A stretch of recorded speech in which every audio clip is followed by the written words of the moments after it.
Good and welcome to Corporate Access, focusing on technology trends 2022.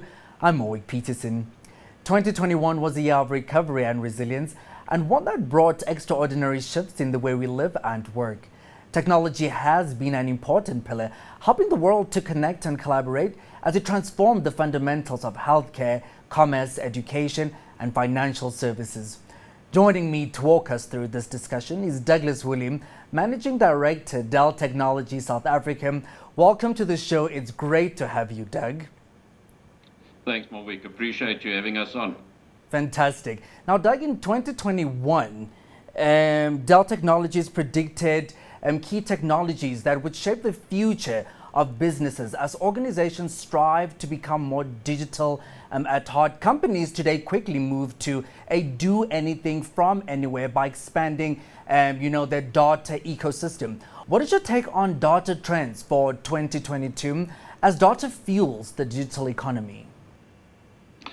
Yeah, look, I think we've all come through this pandemic, and getting closer to your customer has probably been the barometer of companies that have been successful. And we definitely see data being one of the fuels of the digital economy. But I think where it's going to transcend is that it's going to be at the edge of the computing environment where a lot of this data is going to be generated. And I'll use a very simple analogy of a self-driving car, which we haven't seen in South Africa.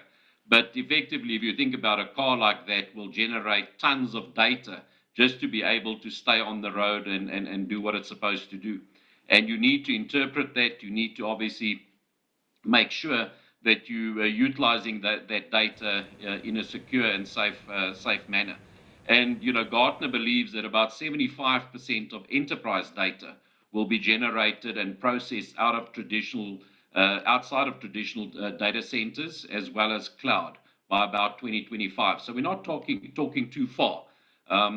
So yes, I think the edge definitely will be the new boundary, and that's where I think businesses will find the greatest opportunity to create value for them, their businesses, their customers, and then utilizing simple data management to drive the specific business needs and effectively escalating that growth and utilizing emerging technologies like machine learning and artificial intelligence to convert that data into meaningful, meaningful value, really, for want of a better word. And at the rate which data continues to grow, combined with increasing data value, what are some of the advantages and barriers that businesses face? Look, I think, the advantages of it is effectively mining it, storing all the data that you are gleaming and getting from your business. But the biggest thing is managing it properly. And I think, for many years, different industries have collated data. The key now is what do you do with the data insights? And, the key is to obviously utilize new technology to drive those insights. So, we're just seeing a sheer volume of data being, collated. So you need to have a different data strategy in getting those insights. And it's using, a technology like machine learning and artificial intelligence to get the right, strategies in place and use the data to give you that benefit moving forward. And also, Doug, the increased trend in data usage and storage faces its own challenges. There has been an exponential increase in cybercrime, over the past 2 years. Could you highlight some of the security trends for 2022 that companies need to adapt to be safer against data vulnerability? Yeah, I think you hit the nail on the head. As we've opened up our businesses to be more, agile and more digitally transformed, we've obviously opened up holes for criminals to exploit. And, there's been a deluge, specifically over the last year in South Africa, of companies, being hit with ransomware attacks. And you're seeing this phenomena across the globe. And again, as cyber criminals are definitely at the cutting edge, it does leave companies vulnerable, as well as the data that they're collating. So you'll see the industry move very much to an automated, type of industry, where all your processes, the way that you try and pick up this is automated, and data protection measures effectively are done through machine learning, automated recovery. Your business continuity strategies are automated, and even the detection and prevention is automated, where machines are effectively pre anticipating what cyber criminals will be doing. Um, and it's really just because we've just seen a deluge of attacks globally. So it's becoming very, very difficult for IT organizations and organizations in general, to do this, in a manual basis. So, again, technology taking over, managing that security platform or platforms for organizations, and making sure that you're covering all the holes that are potentially in your business. Today's business environment drives the need for immediate access to the latest or the newest data. Dell Technologies launched their Apex Flex on Demand as a service not too long ago.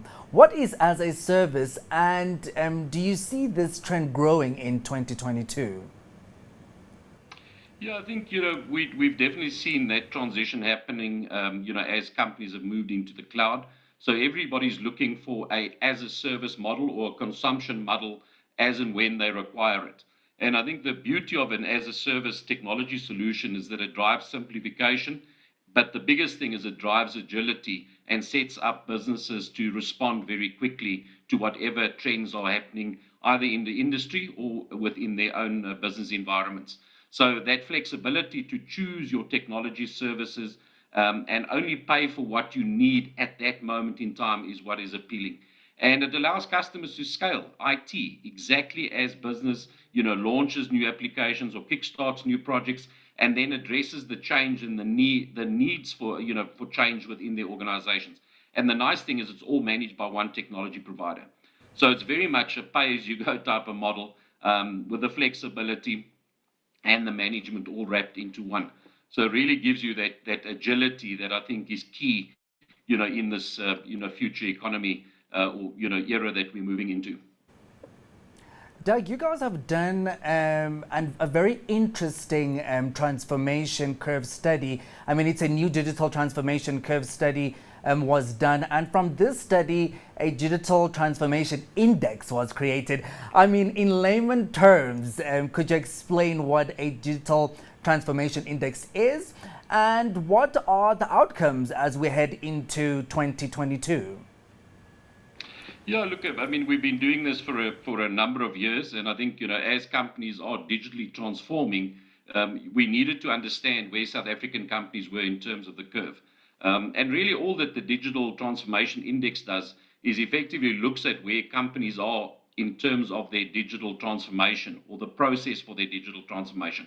And it's really broken up into five areas, digital laggards, so people that haven't started on a transformation process in turning their businesses into, more, digitally aware businesses or businesses that are driving a bigger digital footprint, to at the end digital leaders. And I must say, South Africa is definitely there or thereabouts.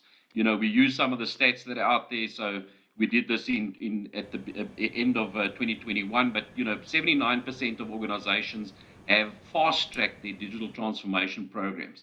And if you look at the global average, that's sitting at 80%. So, we're there or thereabouts. If you go and look at the way that South African companies have reinvented their businesses, we're definitely ahead of the curve there. 84% of South African companies have used digital transformation to reinvent or rethink their business strategies, where the global average is 79%. So, again, when it comes to innovation and utilizing technology to drive change and benefit, South African companies are definitely there and even leading in a lot of instances. And then we've also seen digital adoption happen at a rapid pace. Last year was really the watershed year where, the year before, we only had about 23% of companies, considerably investing in a digital, change. That went up to 49%. So a 20% change in 1 year, which means that, we had a lot of laggards. Now everybody's on the bandwagon and moving, their digital transformation through very, very quickly. And I think people are seeing that benefit, especially in lockdown, where, you didn't always have a brick and mortar approach to how you ran your business. A lot of that was done digitally, and the companies that adopted a digital approach very, very quickly were definite winners. And you see it, in a lot of household names that are out there, and a lot of new companies started up because of that. So, some of the barriers that we've seen as well, because in most cases there are barriers to, grow this and accelerate. But the first one is obviously budget and resources. And that's still, the one debilitating factor that we have. The other one that's come onto the radar is unfortunately lack of economic growth, and probably to do, with COVID and the 2 years where the economy has, stagnated a little bit. And then the other key one that they battle with is finding the right technology solutions that work at the same speed as business. So effectively, you can definitely see the shift where IT would have been the big driver around digital transformation. It's the business driving that today. So, big shift again, where it's front and center of companies trying to drive their strategy off a digital footprint. And then, South African companies have definitely invested in this. You see it, in the trends that are out there. So, artificial intelligence is definitely something on the minds of most CIOs and CEOs nowadays. Edge, digital services, the way that we've transformed the digital workplace, probably 50-60% of people are working from home today. So massive shifts in how organizations have utilized technology to change their business outcomes and future mindset. Thank you to my guest, Douglas Woolley, Managing Director, Dell Technologies, South Africa. And to all our viewers, it's goodbye for now.